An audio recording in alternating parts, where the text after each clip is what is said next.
தமிழ்நாட்டில் ஒரு அமைதியான சிறிய கிராமம் பெயர் ஆத்தாங்கரை. அந்த கிராமம் பகலில் அழகாக இருந்தாலும் இரவில் ஒரு வித்தியாசமான அமைதி நிலவும்.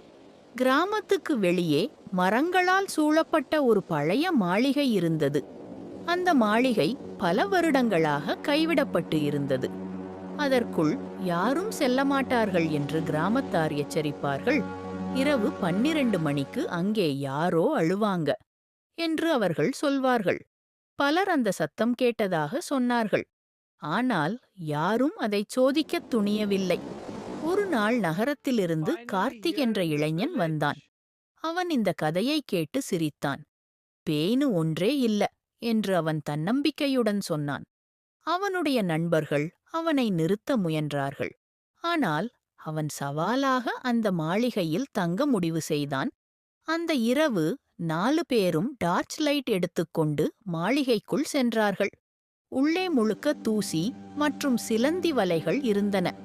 சுவர் முழுக்க பழைய ஓவியங்கள் தொங்கிக் கொண்டிருந்தன. ஒரு குளிர்ந்த காற்று அங்கே வீசியது மற்றும் அந்த காற்றில் கூட ஒருவிதமான பயம் இருந்தது.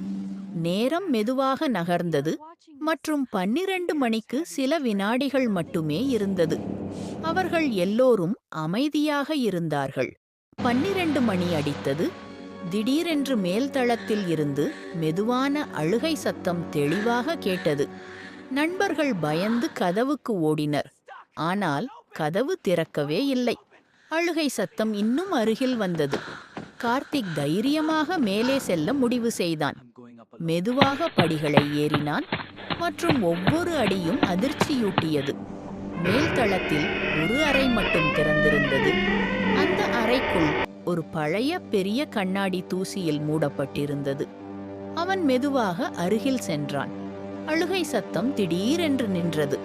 அவன் கண்ணாடியில் பார்த்தான். ஆனால் அவன் பிரதிபலிப்பு தெரியவில்லை. அதற்கு பதிலாக வெள்ளை உடை அணிந்த ஒரு சிறுமி நின்றிருந்தாள். அவள் கண்கள் நேராக அவனை நோக்கியிருந்தது மற்றும் அவள் மெதுவாக சிரித்தாள். நீங்கள்தான் எனக்கு தோழன் என்று அவள் சொன்னாள். அடுத்த நொடி முழு மாளிகையும் இருளில் மூழ்கியது. கீழே இருந்த நண்பர்கள் அவனை அழைத்தார்கள். ஆனால் மேல்தளத்தில் அமைதியே இருந்தது. அடுத்த நாள் காலை கார்த்திக் காணாமல் போனான். ஆனால் அந்த கண்ணாடியில் 2 பிரதிபலிப்புகள் இருந்தன.